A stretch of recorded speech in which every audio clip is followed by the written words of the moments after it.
السلام علیکم ورحمۃ اللہ وبرکاتہ۔ محترم ناظرین، سامعین کرام، پیارے دوستو، بزرگوں، پیارے بچوں، پیاری ماؤں اور بہنوں، امید کرتا ہوں آپ سب خیریت سے ہوں گے۔ آپ کا ہمارے چینل تجوید القرآن سینٹر میں آپ کا خیر مقدم ہے، خوش آمدید ہے۔ ناظرین، آج ہم آپ کو پڑھانے کے لیے جا رہے ہیں سبق نمبر 26، یعنی تختی نمبر 26، علامات وقف۔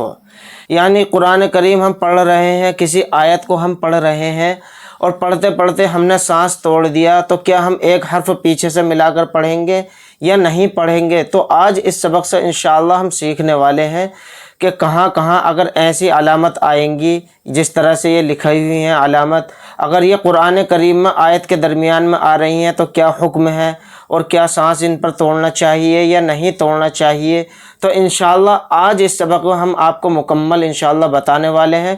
آج کا ہمارا سبق بہت ہی خاص، بہت امپورٹنٹ ہونے والا ہے۔ جڑے رہیں، ویڈیو کو بالکل بھی اسکپ نہ کریں۔ اگر آپ حضرات ہمارے چینل پر نئے ہیں تو چینل کو سبسکرائب کر لیجئے اور ساتھ میں بیل آئیکن کو پریس کر دیں تاکہ ہر آنے والی ویڈیو کا نوٹیفیکیشن آپ کو مل جائے اور کوئی بھی سبق آپ سے نہ چھوٹے۔ اور ناظرین، جتنے بھی سبق میں اب تک آپ کو پڑھا چکا ہوں، سبق نمبر 1 یعنی تختی نمبر 1 سے لے کے 25 تک، تختی نمبر 25 تک، تو سب کے لنک ڈسکرپشن میں ہے۔ اگر آپ حضرات نے کوئی سبق نہیں دیکھا ہے، آپ کا کوئی سبق رہ گیا ہے، تو آپ لنک میں ڈسکرپشن میں جو لنک ہے اس کو اوپن کر کے آپ سبق پڑھ لیں، دیکھ لیں۔ تو آئیے سبق کو پڑھنا شروع کرتے ہیں۔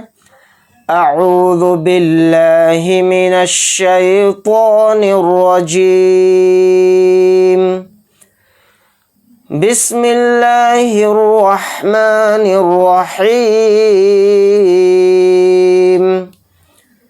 تختی نمبر 26، علامات وقف، یعنی قرآن پاک پڑھتے پڑھتے کس طرح کہاں ٹھہریں اور کہاں نہ ٹھہریں، اس کے لیے نیچے لکھی ہوئی علامات قرآن مجید میں جگہ جگہ بنی ہوتی ہیں، اس کے لیے موافق وقف کریں۔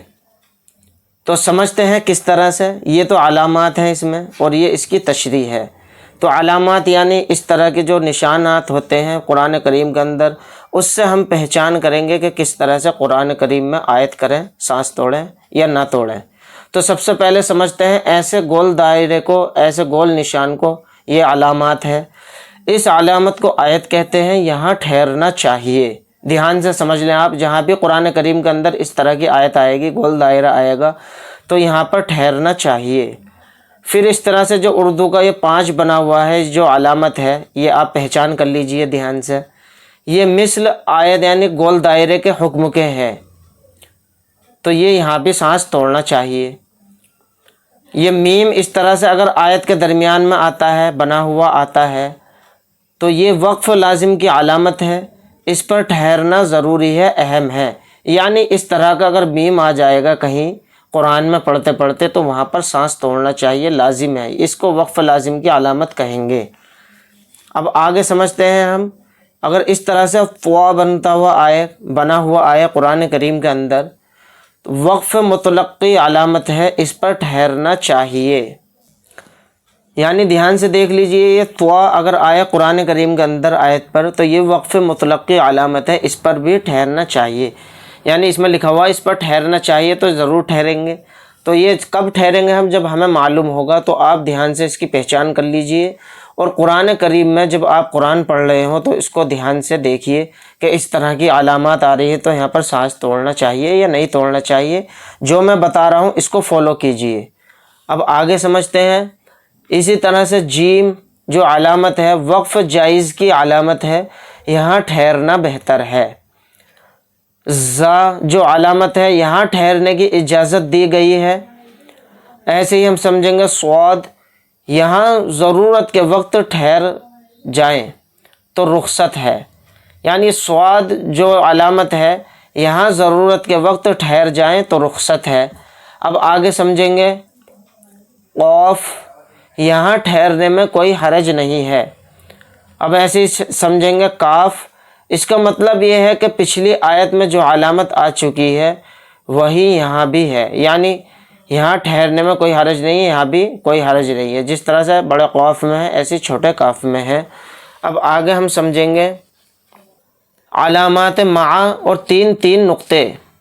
یہ معانقہ کی علامت ہے، دو جگہ تین تین نقطے لکھے ہوتے ہیں، ان میں سے ایک جگہ ٹھہریں اور ایک جگہ ملا کر پڑھیں۔ یہ دھیان سے سمجھ لیں آپ، اس طرح سے قرآن کریم کے اندر اگر آئے معا اور تین تین نقطے، یہ معانقہ کی علامت ہے، دو جگہ تین تین نقطے لکھے ہوتے ہیں، ان میں سے ایک جگہ ٹھہریں اور ایک جگہ ملا کر پڑھیں۔ اب آگے سمجھتے ہیں ہم قف، یہاں ٹھہر جائیں تو کوئی حرج نہیں۔ اسی طرح سے ہم سمجھیں گے صل، اس علامت کو اگر یہ علامت آئے تو اس کا کیا تشریح ہے، یہ دھیان سے سمجھیں۔ یہاں بھی ٹھہر سکتے ہیں مگر نہ ٹھہرنا بہتر ہے۔ اور اسی طرح سے صلا علامت کو سمجھیں گے، یہاں ملا کر پڑھنا چاہیے، یعنی صلا جو علامت آئے گی تو یہاں ملا کر پڑھنا چاہیے۔ لا، یہ علامت کہیں آیت پر ہوتی ہے، اس پر ٹھہرنا جائز ہے، اور جہاں عبارت کے درمیان لا ہو وہاں ٹھہرنا جائز نہیں۔ تو اس کو آپ سمجھ لیں دھیان سے، اگر لا علامت کہیں قرآن کریم کے اندر آئے یعنی آیت کی شکل میں، تو اس کو ہم کیا، اس کی تشریح کا کیا حکم ہے اس کو سمجھ لو دھیان سے۔ یہ علامت کہیں آیت پر ہوتی ہے، اس پر ٹھہرنا جائز ہے، اور جہاں عبارت کے درمیان لا ہو وہاں ٹھہرنا جائز نہیں۔ یعنی یہ بیان فرما رہے ہیں تشریح کے اندر، یہ علامت کہیں آیت پر ہوتی ہے، اس پر ٹھہرنا جائز ہے، ٹھہر سکتے ہیں، لیکن اگر یہ لا علامات اگر عبارت کے درمیان آ رہی ہو تو وہاں ٹھہرنا جائز نہیں ہے۔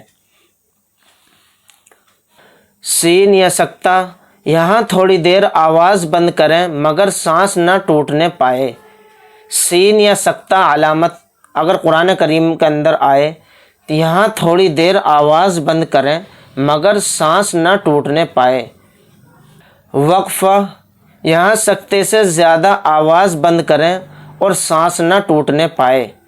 یعنی اس طرح کی علامت، وقفے کی علامت قرآن کریم کے اندر آ رہی ہے آیت میں، یہاں سکتے سے زیادہ آواز بند کریں اور سانس نہ ٹوٹنے پائے۔ ناظرین، امید کرتا ہوں آج کا سبق آپ کو بہت اچھے سے سمجھ میں آیا ہوگا۔ اگر آپ حضرات کو کوئی بات سمجھ میں نہیں آئی ہو، اگر آپ کو کوئی سوال ہو تو آپ کمنٹس کریں، انشاءاللہ ہم آپ کے کمنٹس کا فوراً جواب دیں گے۔ اور کمنٹس سے بھی آپ کو سمجھ میں نہ آئے تو آپ واٹس اپ کیجئے، کال کیجئے، انشاءاللہ ہم آپ کے ہر سوال کا جواب دیں گے۔ اگر آپ حضرات کو ہماری ویڈیو اچھی لگی ہو تو لائک کریں، شیئر کریں، اور عزیز اقارب رشتہ داروں میں شیئر کریں اور ثواب دارین حاصل کریں۔ ملتے ہیں نیکسٹ ویڈیو کے اندر انشاءاللہ جلد ہی۔ اللہ حافظ۔ السلام علیکم ورحمۃ اللہ وبرکاتہ۔